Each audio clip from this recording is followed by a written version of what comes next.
Warning, this podcast contains heavy spoilers for not just one movie, but entire franchises.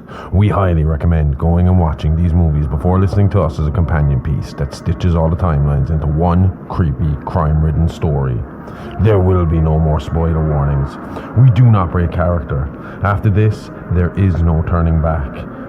You've been warned. Hit the music. You are talking about the nonsensical ravings of a lunatic mind. It's alive! It's alive! It's alive! It's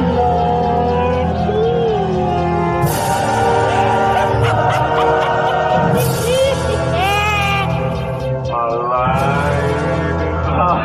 It's alive!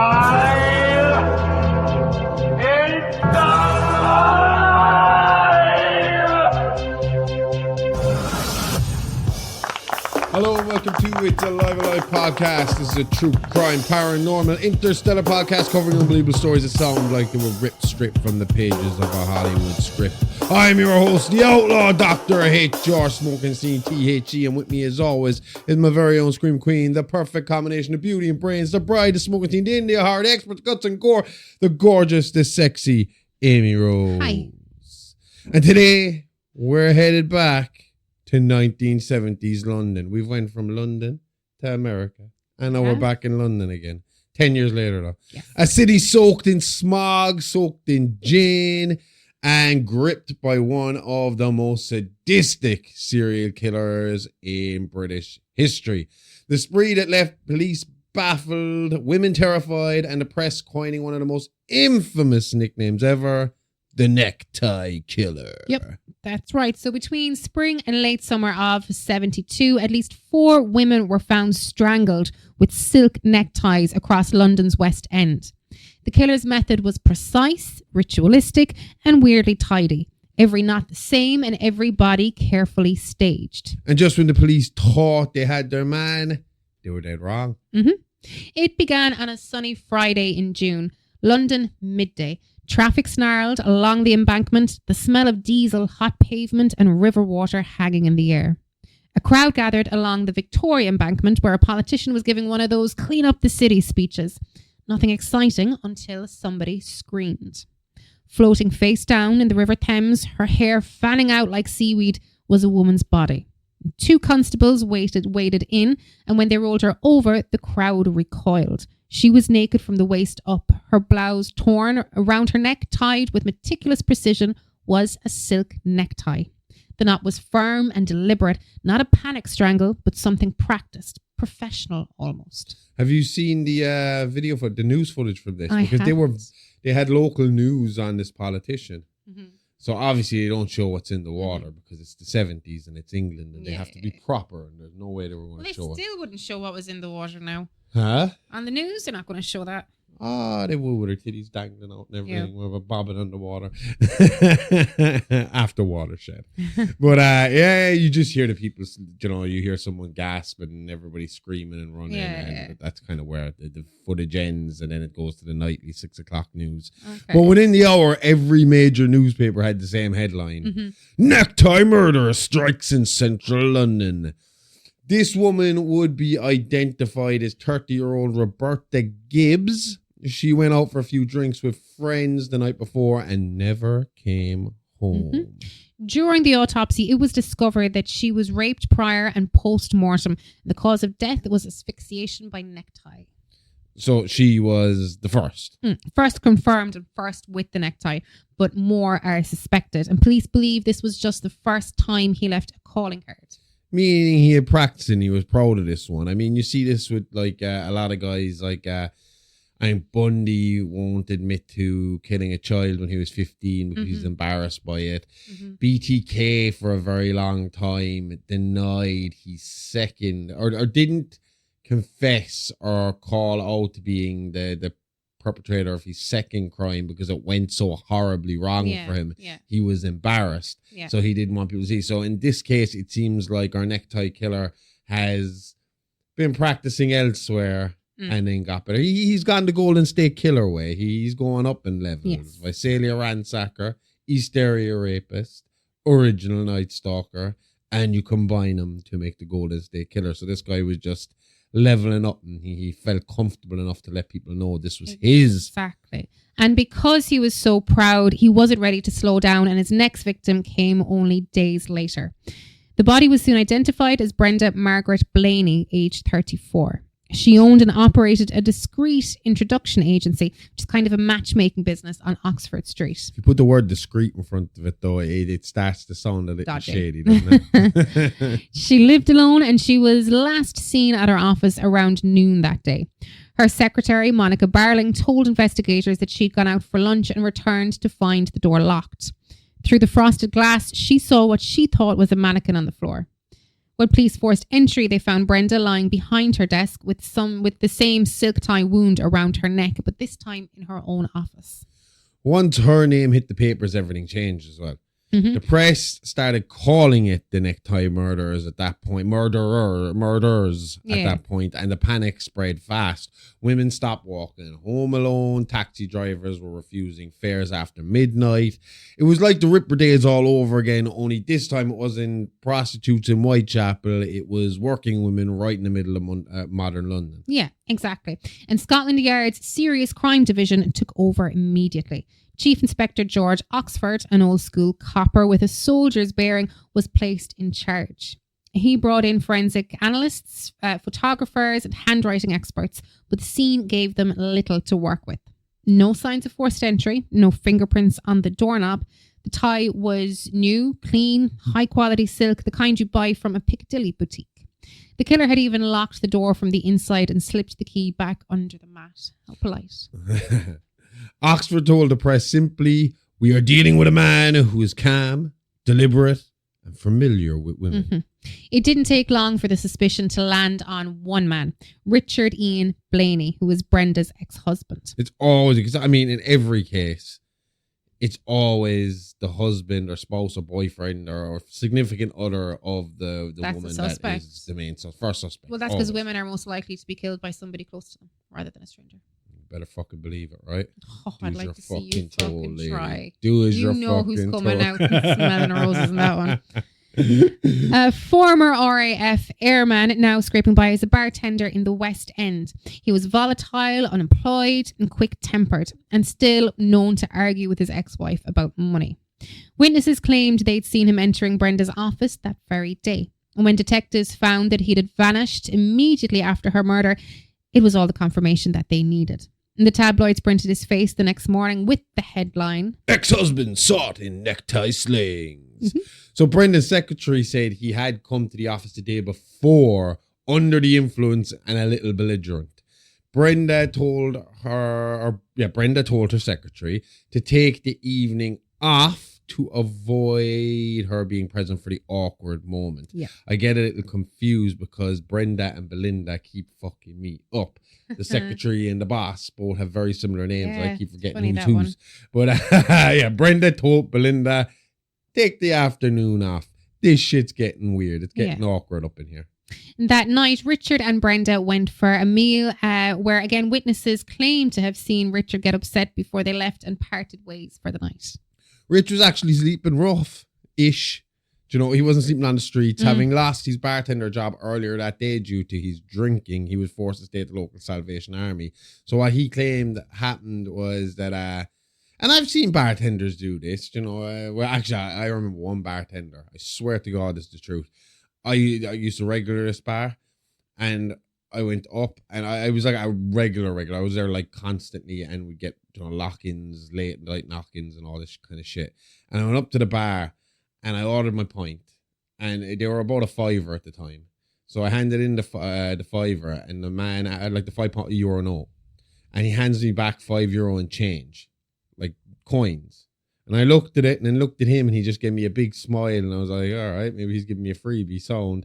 And I walked off, and I found out the next day he had been fired because he was hammered drunk behind the counter. Oh, well, he was rehired like a week or two later again. But it was kind of this situation where because he had a slight bit of a drinking, I wouldn't say a problem, more of a dependency than a full-on alcoholism, that while he was working, he would be sipping away. And basically his boss didn't like him very much. And his boss saw him drink the drink before paying for the drink. And he was like, well, do you know what? This is my excuse now. Out you fucking get, kid. Okay. So the next day, Belinda left for lunch, leaving Brenda alone at the office. And upon her return, she saw Richard leaving Brenda's office building and minutes later discovered Brenda's body inside. So Blaney was a natural suspect here. You know, it didn't help that after hearing the news of his ex-wife's untimely demise that he fucking went missing. You know, fled the fucking area and kept his head down. Yeah. And that they'd been fighting over money, that was, you know, instantly an issue. And the very next day, he had some money in his pocket. Now, it was later explained by himself, by Richard himself, when he had been kind of cleared of what was going on, that when he was out the night before with Brenda, and she knew he was having money troubles, she slipped £20 into his pocket without him realising it, which is why he was so flush the next day. Now, 20 quid to us sounds like fucking nothing, but in the 1970s, that was enough to get him a hotel room and for a couple of nights if he needed it, you know? Yeah. So it didn't look good that she turns up dead, he turns up with money, and then he doesn't turn up at all. Yeah. And goes missing. Yeah. And Blaney had a mouth on him and a reputation for drinking, but no one knew him who knew him thought he had it in him. The poor bastard, he was just looking guilty because life had already chewed him up.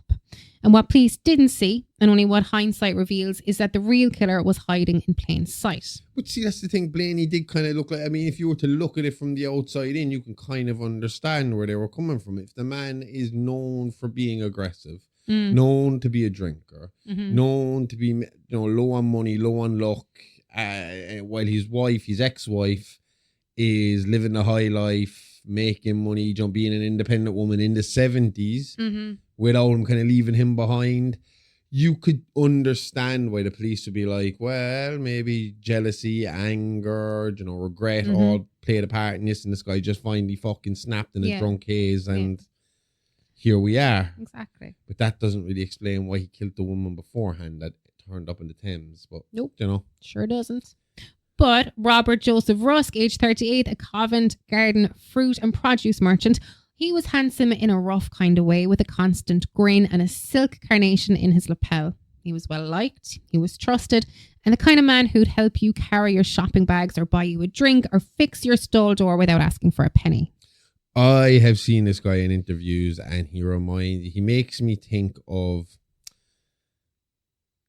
like a slightly better looking posh Del Boy. Okay. You know, better dressed, better. What did I say? Kind of like a young Michael Caine if he had Del Boy's mannerisms. Nice. He was also a collector of ties. He had dozens of them, all silk, all carefully knotted. Oh, he stored them carefully knotted. Oh, everything was pristine. Do you know how many Stuart ties knotted? I don't. I think that's a terrible idea. I have like a handful of ties and they're like bunched up in the back of my wardrobe somewhere because I might have to wear them once every, like 2-3 years. Put them onto a tie hanger. So people said that Rusk had an old-fashioned charm. He flirted easily, but there was something about his gaze, too steady and too intent, that made some women uneasy. Years later, psychologists would describe him as a controlled sadist, a man who could mask his compulsion beneath manners and warmth, like Bundy. Yeah, a lot like Bundy, isn't it? Rusk and Blaney had known each other for years. They met through the market trade, drank at the same pubs, and occasionally shared a meal.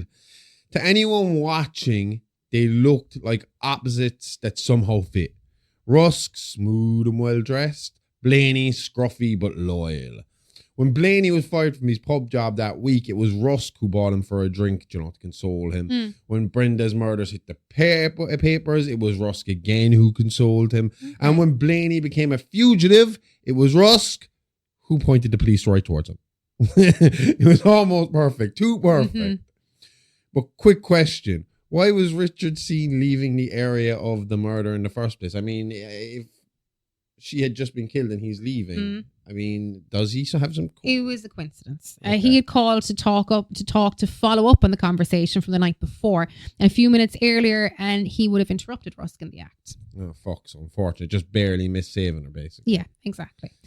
While the manhunt for Richard Blaney dominated the headlines, Rusk struck again. The victim this time, Barbara Babs Milligan, aged 29. blonde, lively barmaid at the same pub where Blaney had worked. She was last seen alive leaving her flat on a Wednesday afternoon. Her neighbour recalled hearing laughter inside shortly before, a man's voice, familiar but indistinct. She didn't show up for work that night, and 2 days later her body was discovered, naked, partially covered and strangled with a tie identical to the first. The discovery location stunned the police. The back of a potato lorry parked outside London, and her body mixed among sacks of produce. And at that point, they started looking for Irishmen. I was just thinking that. Fucking Brits. Here's where the case does turn kind of truly bizarre, though.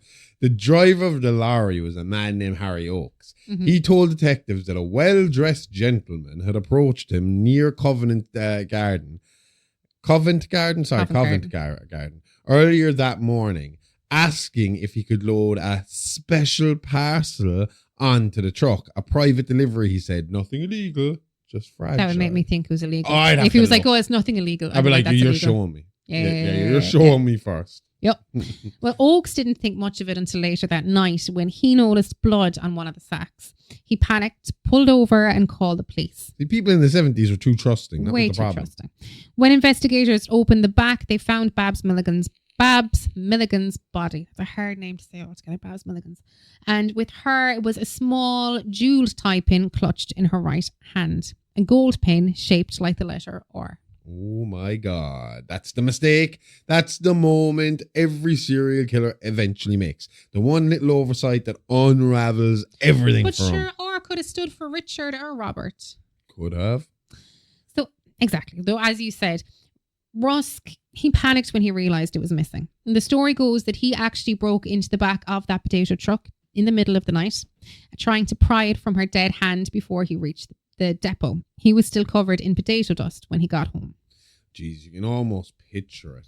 Him digging through the sacks, snapping her fingers open to get the stupid typing back. Imagine when he realised it. Like walking in home. Like, shit. Getting undressed. And you have to assume again, if he's got the ties up in the rack, everything's meticulously put away nice and tidily, kind of OCD style. And it's like, where's my tie I pin? can feel that sinking feeling for him. Oh, where do I last remember having it? I was strangling that girl, choking her. Oh, balls. Fair play to him for managing to get it out of her hands. Like, that wasn't an But easy that's job. the kind of horror that doesn't need blood, isn't it? Mm-hmm. I mean, I hate that when you see that in fucking movies and shit like that. It's like they have rigor mortis. We're going to have to break the hands. It's just the banality of it. It was just so routine for him, the way he just kept going afterwards, like nothing happened, no big deal. Got my hour back. We're all good. Yep. And within days of Babs' discovery, police traced both victims back to one man they already knew, Richard Ian Blaney. Both women had connections to him. Both were strangled and both linked to silk ties. When they tracked him down at a cheap boarding house in Soho, he was exhausted, hungry, and half out of his mind. He didn't resist arrest. He just kept saying, "You've got the wrong man." Oxford believed that the case was solved. Blaney was charged with 2 counts of murder, with charges for Roberta Gibbs pending following investigation, and remanded at Brixton Prison pending trial. London exhaled. The city wanted closure and they got it, on paper at least. Yep. By late July, the Necktie Killer headlines faded. The market reopened and women ventured out again. But behind the noise and normality, one man still smiled through it all. Bob Rusk, the real Necktie Killer, walking free, sleeping soundly, his secret trophies tucked beneath his floorboards. You see what kind of fucking kills Blaney here as well is he was sleeping with Babs, who he worked with, you know? So he had his ex-romance and his current romance both found dead in the same way, you know? Yeah. And that's the thing about cases like this as well, you know, when you're talking about Rusk and him just, living his life, doing his thing. We talked about it on It's a Live Action this week. Yeah. Tomorrow.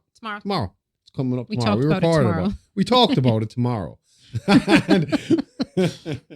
and where we kind of go through guys like, Bundy, Gacy, Green River Killer, Gary Ridgway, D'Angelo, and Raider, and just how,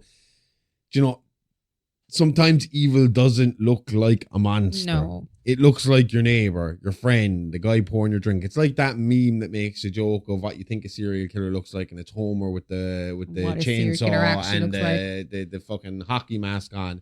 And the next thing is what the serial killer actually looks like, and it's just Ned Flanders standing there smiling with a thumbs up. Yep. Idly ho, neighbor. So yeah, Rusk was the devil in a clip tie, and the next part of his story proves it. Because just when London thought the nightmare was over, the real killer got comfortable, and that's when he started to slip.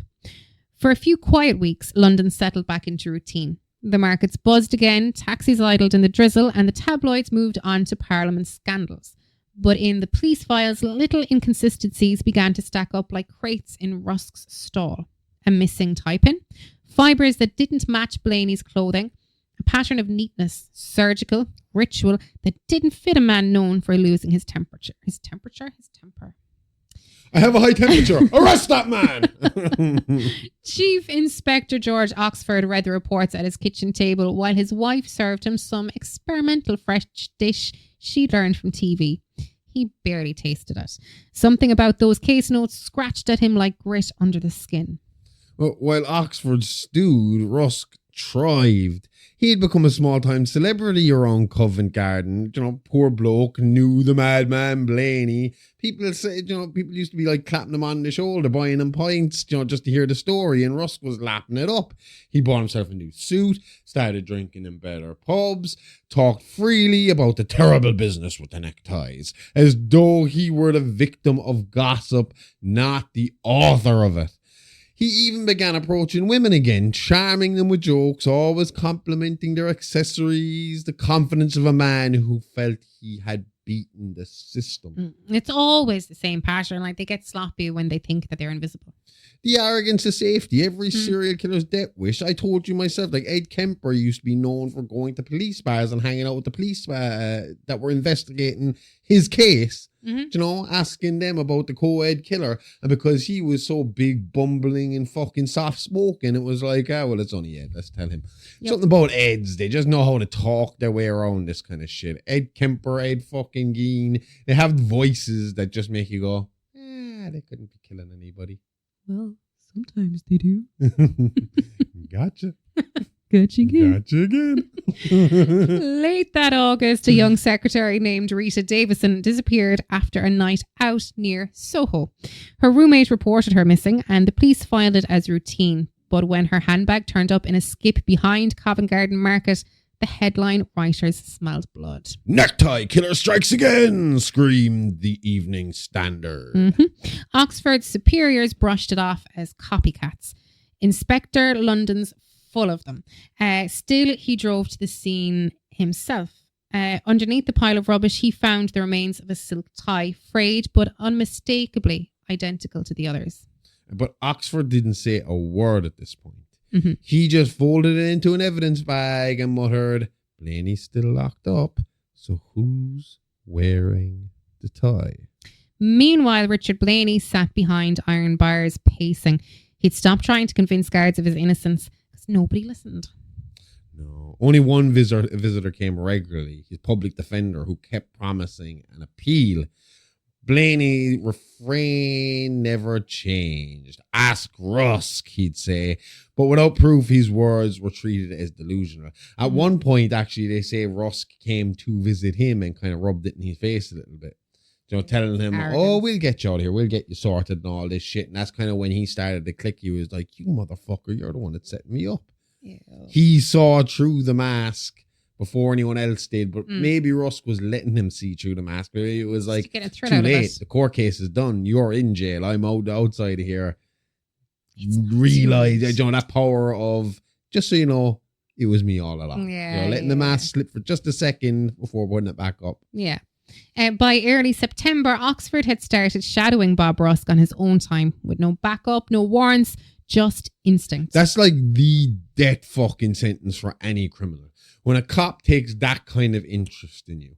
Not the, I'm going to get you while I'm on working time, but I'm going to watch you on my off time. Yep. That's when you are well and truly fucked. Absolutely. So Oxford followed him through the market, noting every woman Rusk chatted up, every pub he lingered outside. At first, Rusk was as predictable as clockwork. The one night Oxford saw something that chilled him was Rusk entering a boarding house carrying a woman's overnight bag, leaving 2 hours later alone with hands freshly washed. Oxford called in a small surveillance detail the next day. The order was unofficial, but the officers trusted his gut. Again, this is kind of before the time of red tape, left, right, and centre, where everything isn't computerized. Things can be said to each other without worrying about anybody else find out. So if you're a respected police officer, a respected inspector, high up in the level, done your paid your dues, the other guys are going to follow and listen to you and be like, well, if this guy's got a hunch, maybe we should follow it. Yeah, when Rusk left town for a produce delivery, Oxford made his move. The lodging keeper handed over a key without questions, and everybody trusted a policeman in those days. The room looked spotless, to be fair. Like we said, he was very OCD. The ties aligned in colour order, bed neatly made, shoes shined. It was almost a thing of being too neat, too perfect, too clinical. Yeah. Behind a wardrobe panel, they found a wooden box tied with twine. Inside was hair ribbons, bits of jewellery, and 3 silk ties stained brown at the edges. Each item were catalogued like souvenirs. But Oxford didn't celebrate at this point. He just closed the box and whispered, "You bastard." He wanted to catch Rusk with his next victim. Undeniable proof. So he waited. You'd have to imagine that because you even see that now in this modern day, if they have someone put behind bars for something, that's case closed. That's one we got in the black, boys. Let's not put ourselves back down in the red here. We're going to stay in the black. This is good. And if you even bring up the idea of, well, you got it wrong, everyone in the department is against you. Because number one, the department's going to get sued for wrongful arrest and fucking incarceration. The media is going to fucking eat us up. Someone's going to have to be fucking fired. And we're going to have to go and investigate this case and retry it, which is going to be harder because we've already proven to be incompetent at it once already. So this guy's got a leg up on us by saying, well, you got the wrong man once. How do you know you're not getting the wrong man a second time? Yep. So you really want to have airtight, fucking lockdown evidence. It was the same, bringing back up the Golden State Killer again.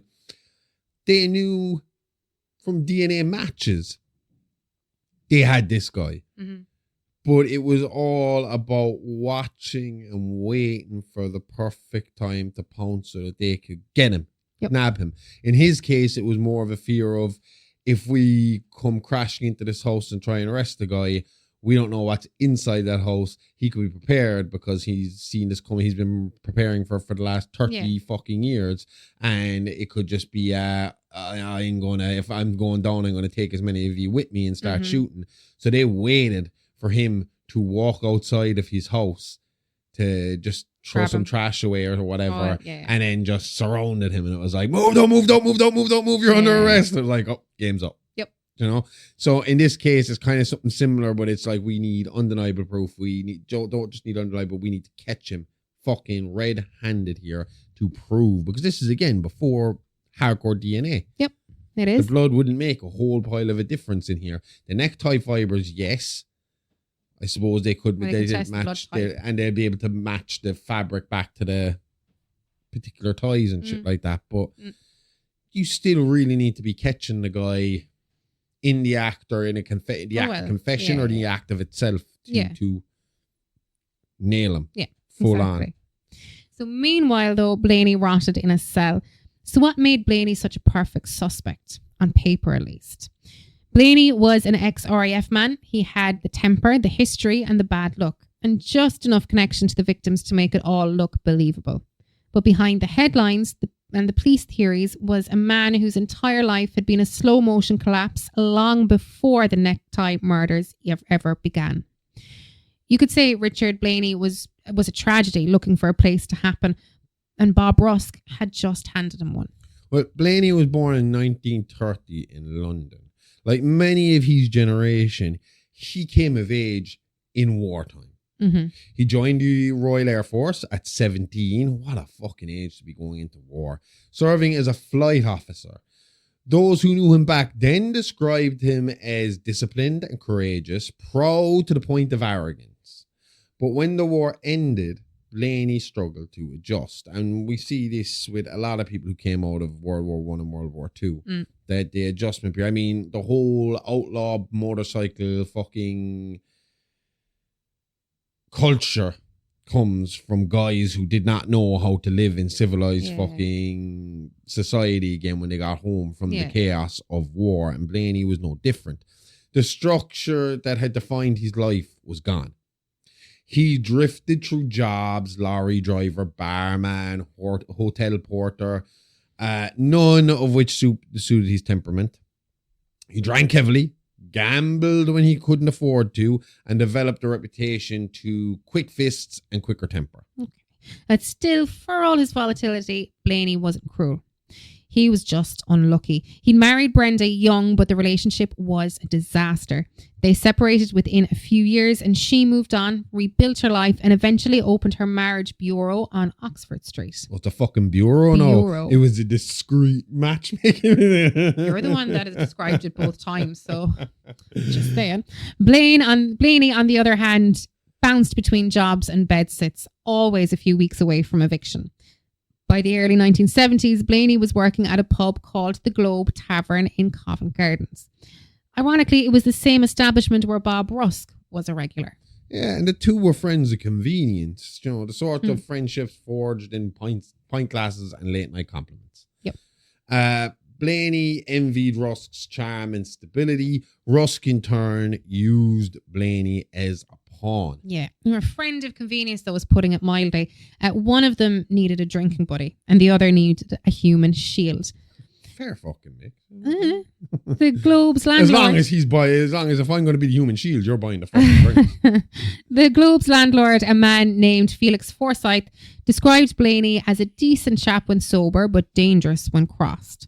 His temper had cost him more than one job and was known to lash out when he felt cornered. So when the murders began and witnesses mentioned seeing Blaney arguing with his ex-wife days before her death, the police didn't need much convincing. And like I said earlier, it didn't help when Babs turned up dead. He was connected to her romantically as well. In fact, he was nearly first arrested at a cheap hotel where he was shacking up with her for the evening. The hotel porter recognized Blaney from the paper.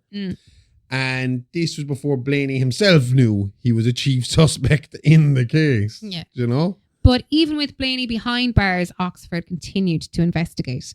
Oxford waited, and 2 nights later, Rusk was back in London. He drank at his usual pub, charming a newly arrived waitress named Mary Kent. Witnesses remembered how polite he was, how gallant, insisting on walking her home for safety. She laughed. Bundy used to do the exact same fucking thing. Yep. Bundy, when he worked in the suicide hotline, the woman he used to work next to, the woman who wrote the book about him, saying that she had worked next to him the whole time, said he used to walk her out to her car every night. He did? For her protection, because he would, as he would say, there's a lot of crazy people out there, and he would genuinely bring her to safety, and she would genuinely sit next to him and hear him talk people down from fucking suicide. Fucking bonkers how these guys' minds fucking work. Yep. But obviously this guy's for safety was more of a not in the same way as Bundy was using it as a shield of look, I'm really a nice guy. This guy's just doing it for the audience. Yeah, exactly. There ain't no safety where Mary goes. So Mary laughed and she said, sure. And the two disappeared into the mist. And by morning, Mary was gone. Yep. A neighbor heard heavy footsteps on the stairs around midnight and the scrape of something being dragged across the floor. When she asked Rust about it later, he smiled and said he had been moving a bit of furniture. Oxford heard the report within hours and he didn't wait for a warrant this time. That's one thing. I dog cops a lot and I'll talk shit about police a lot. But this guy, Oxford, is like a fucking... this is the type of police officer you want on your case. If you need something done, this guy's going to get it done. This guy's a bloodhound, you know? Yeah. He is going to fucking stick to you like glue until he has gotten this sorted. He's an all old school good cop, like, you know? Okay. At that exact moment, fate twisted again. A scuffle broke out in the prison infirmary where Blaney was being treated for ulcers. In the confusion, he slipped out a side door and vanished into the rain. Within 12 hours, every police car in London was looking for him, the escaped Necktie Killer. It was the perfect chaos for Rusk. All eyes turned toward the wrong man again. But Oxford saw through it. If Blaney was on the run, he'd go to the one man he blamed for everything. Bob Rusk. And that meant Oxford might finally have both predator and prey in the same room. Oxford positioned himself near Rusk's lodging that night, waiting. Hours passed, but then close to midnight, he spotted a gaunt figure creeping down the alley, Richard Blaney. The fugitive broke into Rusk's flat, thinking he'd confront his old friend, but what he found instead froze him. A woman's body on the bed, face covered, and a silk tie biting into her throat. Mary Kent. Yep. And as Blaney reeled, the door opened behind him. Rusk entered, dragging a large trunk, and for the first time the predator realised he was not alone. Oxford stepped from the shadows and said, "Good evening, Mr. Rusk." The rest was procedure. Calm, deliberate, final. Forensic teams swarmed the flat by dawn. The trunk was indeed for Mary Kent. Under the floorboards was the trophy box, and on Rusk's tie pin, microscopic fibres matching every known victim. It's funny. I talk about how like cops were expecting the Golden State Killer's reaction, Joseph James D'Angelo's reaction to be, you know, if we go into that house, he'll come out shooting.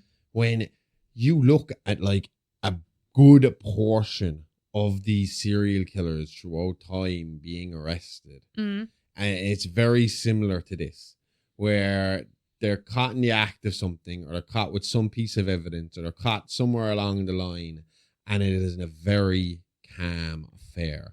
There's no freak out. There's no suicide by cop. It is very rare. It's like John Bundy was caught. Well, Bundy put up a fight.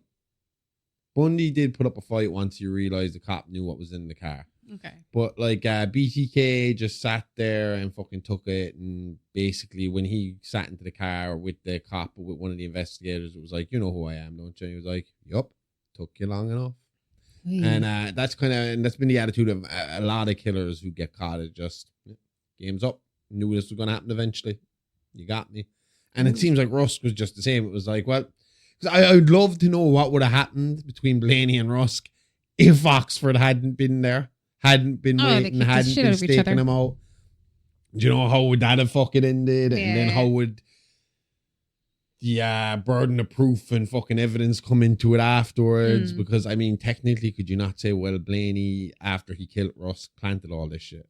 Yeah. You know? True. He's been blaming Rusk for fucking so long. So you really need Rusk alive at this point, you know? Yeah. So Oxford being there definitely would have helped. Yeah. Well, obviously would have helped the situation. So, it was so Blaney at this point collapsed when Oxford told him he was a free man. And Russ just stared ahead as the cuffs clicked shut. Like I said, it was like it was nothing. Yeah. You know, this was going to come eventually. Yeah. Yeah. I knew the game I was in.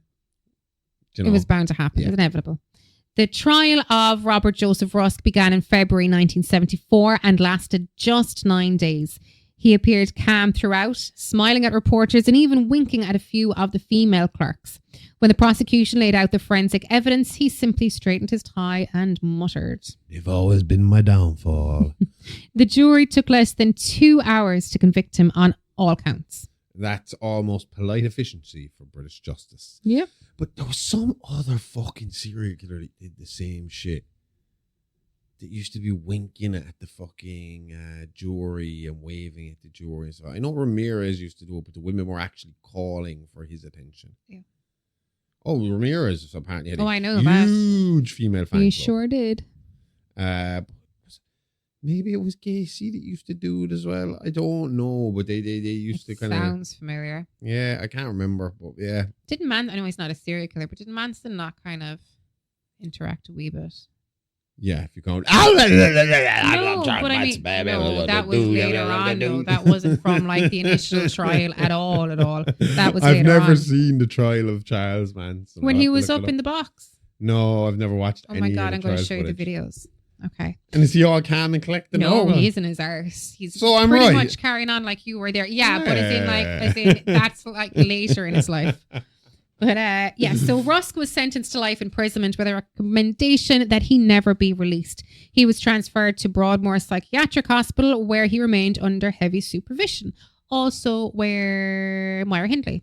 Yeah, and they do love that over in England. They you know, you go get to Broadmoor. Yeah. You could get a life sentence, but as we all know, life sentences don't mean you're in jail for life. I mean, here it's like 15 years. to 20 years. 20 years. Sorry, 25 to life is America. Yeah, Here it's 15 to 20 life. years. Yeah. England is generally 15 to 20 as well. Norway's got some really low crazy, fucking yeah. like 15 max, I think, is theirs.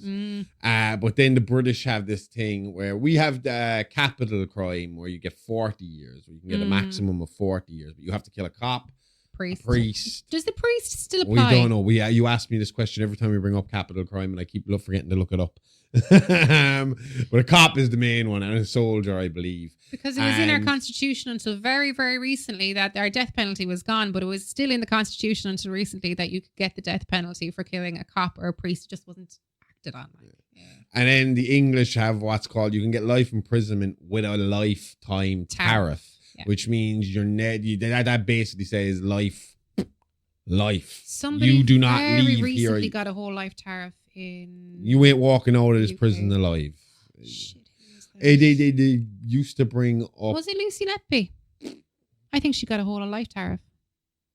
I don't know. I know it used to come up a lot with Rose West because of her being alive. It used to come up fairly fucking often about her having a life tariff and fighting it and trying to get away from it. Can you imagine Rose West? Who in their right mind is going to listen to that? Like, as in, oh yeah, do you know what? You're right. Is Rose West still alive? Yes, she's still alive. Last time I checked. I thought she died. I don't know why I had it in my head that she died. If she did, it's only recent. No, she's 71. Well, that's what I meant. Like, it would have been the last year that was in my head. I know the other cunt fucking killed himself, didn't he? Before the trial. Yeah, he did. So he died in 1995. Lucy Letby did get a whole life tariff. She's the nurse, right? She's the nurse, but there's a lot of people speaking in her favour now because there's a lot of other stuff. So could be kind of going the other way now. Could be going the other way on her, exactly. Yeah, okay. If she isn't guilty, it would be nice to see her come out. Do you know, as in, like, not for it to be brushed under the carpet. Oh, that wouldn't be brushed under the carpet. That would be fucking... Do you think the media are going to let that one go? But that's it. She's got a lot of supporters now speaking against her and a lot of demonstrations over there because of what's going on in that hospital. But back to Rusk. So Rusk was sentenced to life imprisonment with a recommendation that he never be released, as I said. Blaney, meanwhile, he was officially exonerated through the damage to his reputation, but his damage to the reputation was irreversible. He lived the rest of his life quietly, a bitter man haunted by the crimes of his so-called friend. How many times have I said this? It doesn't matter. Well, like, this shit of innocent until proven guilty is so fucking backwards. It's the way it should be, but it's not the way real society works. No, it's guilty until proven innocent. And even after you're proven innocent, we're always going to say, even if we've caught the other guy red-handed, we're always going to suspect you of something. Because if they suspected you of something, there must be something have been a reason there, why they suspected you of something. So you're never able to get that back. Do you know? I mean, I always say it's like the worst thing you can do is accuse someone of a really, really terrible crime because that stain sticks to you. Whether the fucking justice system tries to wash it off you or not, it's still there. And it follows you everywhere. It's always there. Yeah. And in the meantime, I mean, he's got this fucking stink on him, but the newspapers are dubbing Rusk the gentleman's fucking strangler. You know? It's how do you win here? Like, you know? And that moniker stuck because unlike most killers, Rusk didn't fit the stereotype. He was polished, articulate, and even likable. To the public, he represented something far more terrifying than the typical monster. The idea that evil could wear a smile and hold the door open for you. But see, this is the thing. That's the devil, like. It's the exact same as the devil. But this is the thing. This is the early 70s. This is where you have that changeover from monsters looking like monsters to monsters being able to blend in. Well, yeah. Do you know what I mean? prior to this, you got your Henry Lee Lucases, your Ed Geins, the people who you can tell that the brain isn't fully functional. And now suddenly, like we're going to talk about tomorrow, and it's a live action, you got guys like John Wayne Gacy, who's taking part in community events and political events and has an established business where he hires young men to work hard and make a way for himself. You have Ted Bundy, who's going to law school and who women pine over. You got Gary Ridgway, maybe a little slow, but man, could he paint a van. And marry women, apparently. Jesus Christ. 3 fucking women married Gary Ridgway. Everybody has a chance. Listen to me, incels. Everybody has a chance. I mean, BTK, that guy was a straight up fucking asshole, but he blended perfectly into his surroundings. And this is kind of when that happened, the 70s. Do you know? The late 60s, early 70s, the golden age of the serial killer, it was because they learned how to fucking hide correctly. Yeah. They got smarter. A Scotland Yard officer later said, Rusk made London realise the killer doesn't always lurk in the shadows. Sometimes he's buying your fruit and calling you love. And that's what makes him timeless in the worst possible way. Yep. And even after his conviction, rumours persisted that he had bragged to fellow inmates about teaching the coppers a thing or two. So, do they know what motivated Rusk to do what he did? Yeah, I suppose to work that out, we got to go back and look at Rusk's early life. Okay. And to understand how London's most charming market trader became one of its most sadistic killers, you have to go back to where it started. The life of Robert Joseph Rusk, born in 1934 in London's East End. Rusk was the kind of man who could have sold ice cream to an Eskimo, or ice even to an Eskimo. Quick with a joke and easy on the eyes, and with a handshake that felt like a promise. He was a fixture of Covent Garden Market long before the papers called him the Necktie Killer. But behind the charm, something darker was brewing. All I'll say is, if you can sell ice cream to an Eskimo, it is also a very good thing, and we shouldn't be calling them Eskimos anymore. If you can sell ice to an Inuit, it's a good job. If you can sell ice cream to an Inuit, that's still a good job because they're still cold and you're giving them a cold treat. You think they'd want something warm to warm them up. True. So, I mean, that's still an accomplishment. Plus, every time I hear someone mention the East End, all I hear is dun dun dun dun dun dun dun dun dun dun dun dun. Sling Europe. EastEnders. Yeah, so Bob Rusk was what people call a good lad with bad wiring. Mm-hmm. On the surface, he looked like a bloke who just loved the market life. Banter, booze, a bit of fun. Underneath, though, there was just something not right. Something twisted, something broken. Rusk's father left when he was 6, disappearing during the war. Some said that he was killed in an air raid, and others whispered that he ran off with another woman. He just went out for a packet of cigarettes. Or milk, if you're today's generation. Apparently an extremely dangerous job for a fucking husband and father. Go and get milk. Milk and cigarettes. You go out to get milk and cigarettes, you might never be seen again. So I make Amy go get all the milk. Yeah. We don't smoke cigarettes anymore just because of this reason. I'm afraid he'll run off on me. Either way, young Bob grew up in a cramped flat with an embittered mother who blamed him for the man who'd gone. She was harsh, religious to the point of fanaticism, yet fond of the bottle. And when she wasn't praying, she was shouting. It's like Augusta Gein with a fucking bottle of booze, hand. Or Norma Bates with a bottle of booze. I mean, Take your pick. Yep. Bob grew up desperate to please her, desperate for approval. And when he didn't get it, something in him curdled. Classic origin story. I mean, we've been talking about it for fucking weeks. The boy who learns early that love and punishment come from the same hand. Mm-hmm. Very reminiscent of poor old Bates, but at least Norman had some redeeming qualities about him. Exactly. Rusk makes my fucking skin crawl every time I listen to him talk. Yep. Do you know what he used to do when he was raping him? No. He said this himself or later. I don't know how they got this out of him, but apparently, that was right. There was some sort of sexual assault in the prison. You know the way prisoners get prison gay. Mm-hmm. And apparently, as he trussed, he used to like to go, nice. That's fucking creepy. Nice. Yeah. So he started small, cruelty to animals and petty theft. But even as a teenager, he could talk his way out of trouble. Neighbours remembered him as polite and well-spoken. He dressed sharp even when he couldn't afford to, borrowing jackets from friends just to look respectable.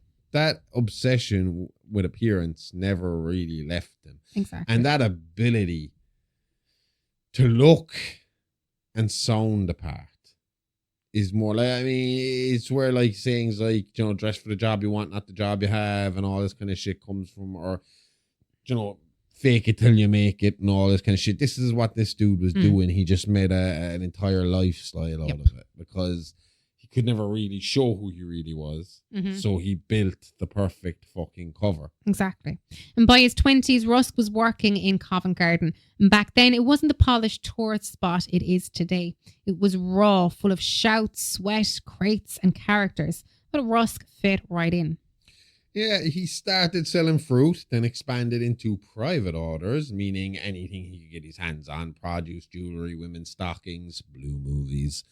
That's where you used to get your porno back in the day, kids. the fucking weird, creepy dude in the stalls. I don't know, because that was even beyond my day. We had Bravo and Minute Motors and shit. We were fine. He always had something special tucked away though for his favorite customers. And women loved him. He had that easy grin, the kind of made you that made you think you were the only person in the world. It's always the smile that gets you. You see a smile like that in Covent Garden and you think, what a gentleman. Meanwhile, he's mentally measuring your neck size. Exactly. And friends said Bob never lacked female company, but the relationships never lasted. He'd charm them, control them, and when they pushed back, he'd snap their neck, literally.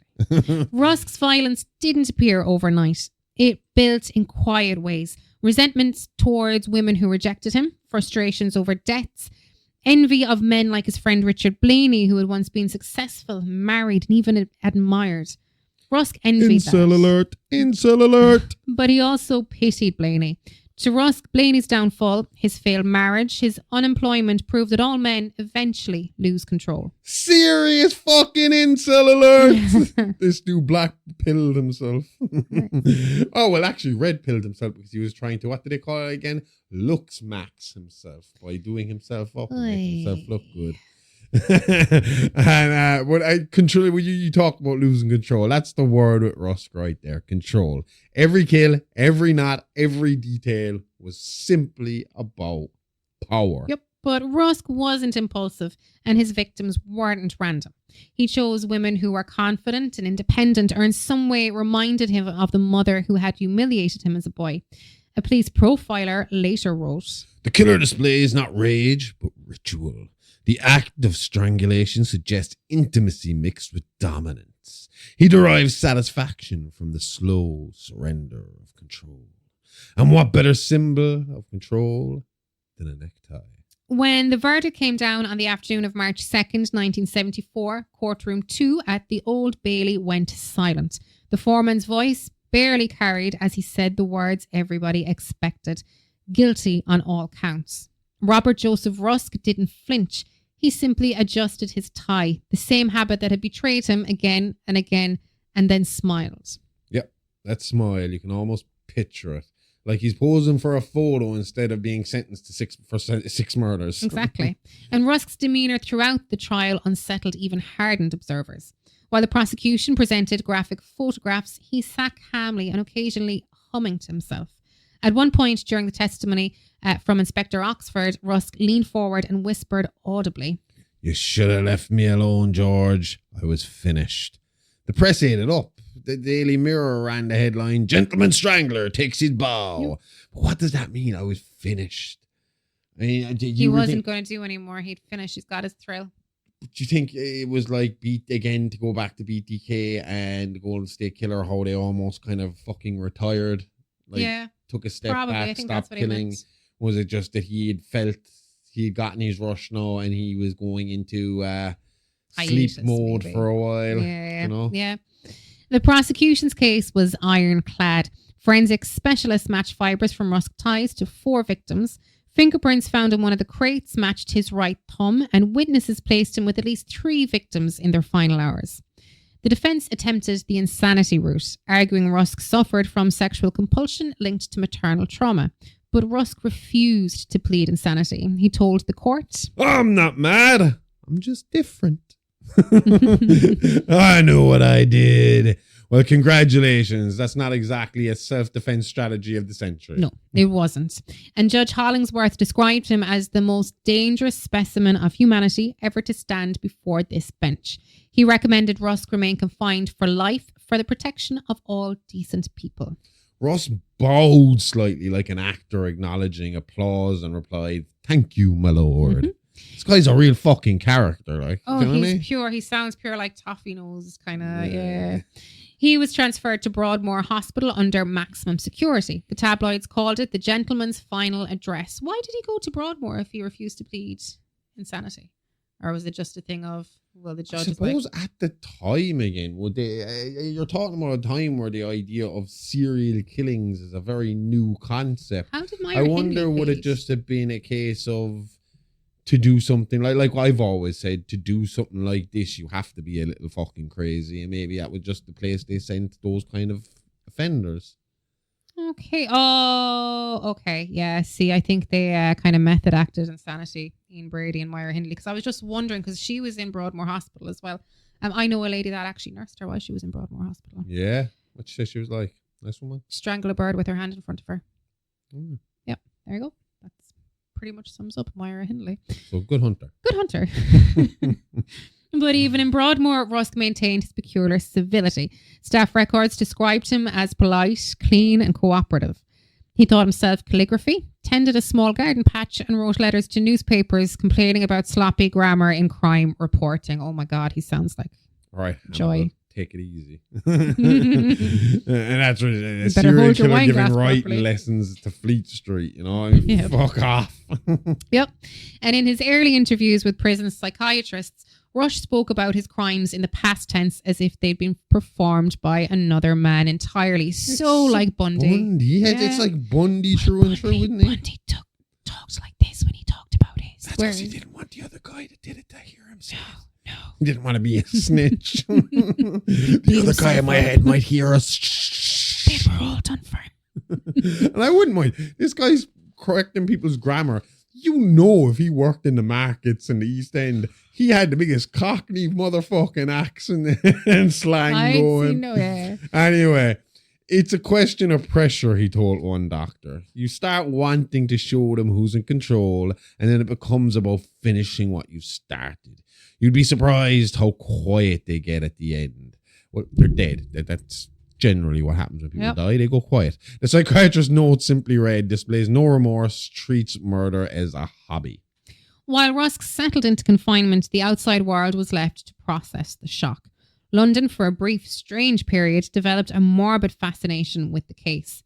Bars in Soho sold cocktails called the Silk Noose. I'd like to try it, actually.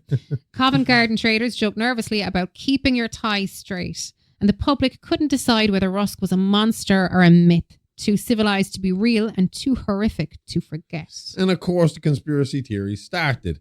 People claiming he was part of a secret club, or the police framed him to cover up for others. But for the investigators who lived it, there was no myth, just relief and fucking exhaustion. Yep. Inspector Oxford retired a year later, quietly and without ceremony. When asked about Rusk in a BBC interview, he said, "He was what happens when charm meets cruelty. We all liked him. That's what made him dangerous."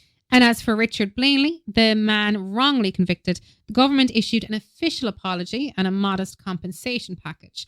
He refused both for several months before finally accepting. I would have refused the modest compensation package, and I'd have been like, I want a fucking massive compensation package. That's stuck with you, like you said, for the rest of your life. When they say modest compensation, it's usually a big compensation package. Okay. But I'd say he was pretty much set up. Good. He lived in a Brighton hotel for the rest of his life, working as a night porter at a seafront hotel. Locals said he rarely spoke, and when he did, it was about flying, but never about London. He died in 1981, quietly, in his sleep. Among his belongings was a newspaper clipping of Rusk's conviction folded so many times the ink had worn off. His life was destroyed because his best mate liked expensive toys. That's grim, even by London standards. Mm-hmm. Oxford later said Blaney's case changed police procedure across the Met. From then on, circumstantial evidence alone was never enough to close a file. They called it the Blaney Clause. Yep. And Rusk's years in Broadmoor weren't without incident. He developed an almost cult-like following of a small circle of criminology students who wrote to him, fascinated by his composure. He answered most letters, signing each one with the same phrase. To thine own self be true. To thine own self be true. Where do I know that from? That is a quote from somewhere, all right. And this is this is like the double-edged sword. Ah, it's from Hamlet. Yeah, it's just the double-edged sword of the thing, because we discussed this before when we talked about like the death penalty. And it's like, well, giving a serial killer the death penalty takes away a lot of opportunities for us to study them and work out what's making them tick and what makes them work, or to experiment even on these little cunts. Put them in a fucking box and let's just fuck around with them and see what we can do, see what way their brains work and stuff like that. But the problem is, a lot of them get off on that fucking interaction, get off on that attention. So this guy's loving it. Yep. He's like BTK over here, just being like, yep, send me a letter, I'll send you back a little fucking quiz, and Absolutely. if you fill the application out and I'm happy with it, I'll interview you. Yep. Nasty motherfucker. But that calm exterior eventually cracked. In 1979, Rusk assaulted another inmate, strangling him during a dispute over cigarettes. The attack mirrored his earlier crimes, and guards intervened too late. The man was already dead. When questioned, Russ shrugged and said he tried to take what was mine, which ironically is the same excuse he used for every woman he ever killed. Exactly. And after that, he was moved to solitary confinement. Doctors noted a rapid decline in his mental health. He became withdrawn, paranoid, and convinced the market voices from Covent Garden were echoing through the walls. In 1983, Rusk was found dead in his cell, reportedly from pneumonia. He was 49. Officially, it was natural causes, but some whispered that he tied a bedsheet too tightly around his own neck. The coroner's report simply stated no foul play suspected, death consistent with illness. Yeah, but you can't help but picturing it. Can you, the necktie killer finishing the job himself. It's kind of poetic, if nothing else. But I could see why they'd want to cover that up at the same fucking time. It's almost like him getting out the way he wants. Well, to it get doesn't out, look good for the cops when somebody in solitary confinement manages to kill themselves. Like, do you know, you'd have a lot of human rights people. Well, now you would have, because a lot of human rights organizations are trying to get rid of solitary confinement, especially in America. I know what they're trying to fucking do. They're trying to keep the Rusk list hidden. Yeah. Release the Rusk list. We want to see it. We want to see those couple of seconds of footage that's missing between when Bob Rusk goes into the cell and Bob Rusk is found dead. We know they're there. He never came out of the cell. It was solitary confinement.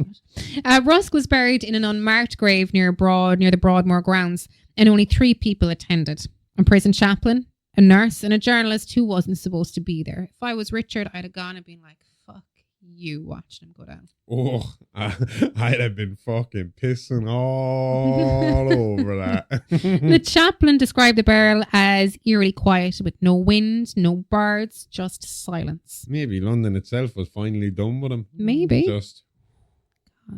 But even in death, Bob Rusk left his mark. His case reshaped how British law enforcement approached serial homicide. Profiling divisions were expanded, forensic departments modernised, and his name became a cautionary tale in criminology lectures. The killer who looked like a gentleman and fooled a city. And of course, Covent Garden tried to clean up its image. New shops, fresh paint, buskers instead of butchers. But under all that polish, there's still the memory. Mm-hmm. Every old trader remembers him, and they talk about Bob in half whispers, a joke that trails off into the silence. The spot where his stall once stood is now a coffee kiosk. People drink lattes there without realising they're standing over history soaked in fear.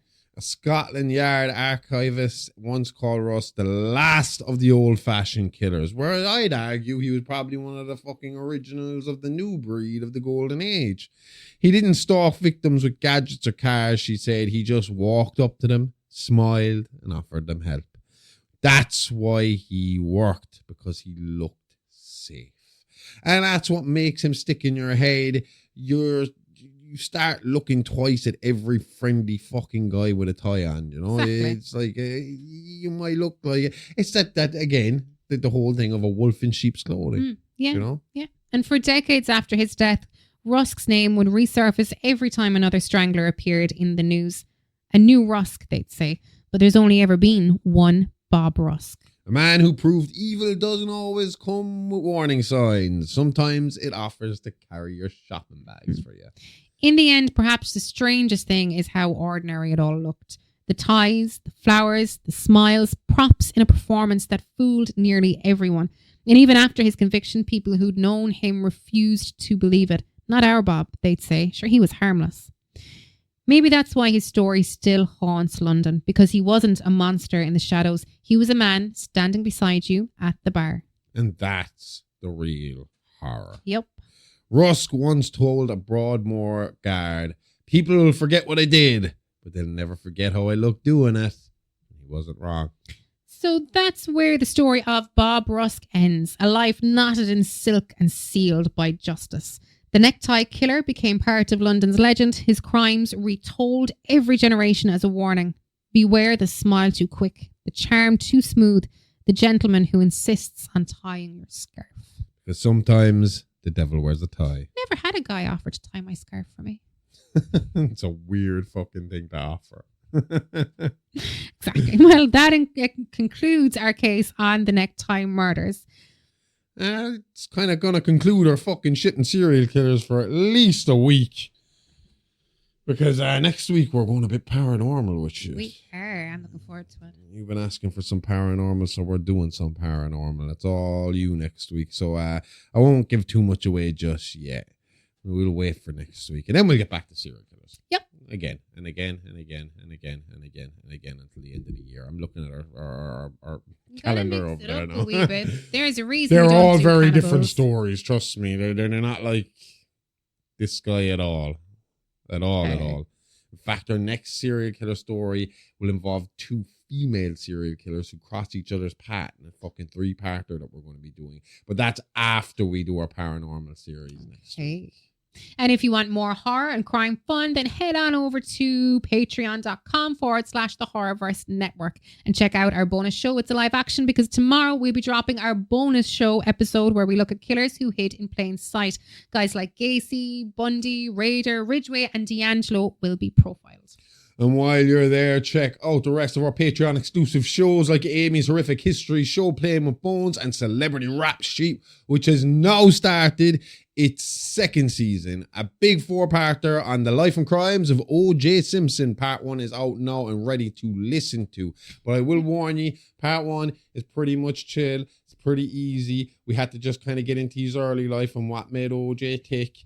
We'll get into the real guts and gore of it come next week onwards. But I always love the OJ story. I have crazy conspiracy theories about OJ Simpson. I've read the book, and I've already said on the show that when the right time comes, I will read the chapter of If I Did It, where he describes how the crime actually took place in his own words. Looking forward to it. All that and mini monsters are available now on at the Horrorverse Network on Patreon. Subscribe now for only $5 a month with a 7-day free trial for all new users. And if you're into gaming, you can catch me on Twitch most Mondays from 10 p.m. to midnight Irish time, which is 4 p.m. to 6 p.m. Eastern time. That's on Twitch at AmyRose9. And you can catch us on social media at It's Alive Alive Pod or at Alive Alive Pod. We're on pretty much everything. We mainly work with TikTok and Instagram, but we check everything. And you can find her on Amy Rose IAA at Amy Rose IAA. Yep. All her good stuff too. We'll be back next week with more tales from the Horrorverse. See you then. Same Alive Alive time, same Horrorverse network. Okay, love ya. Bye bye. Hey, lady, love you. Bye bye.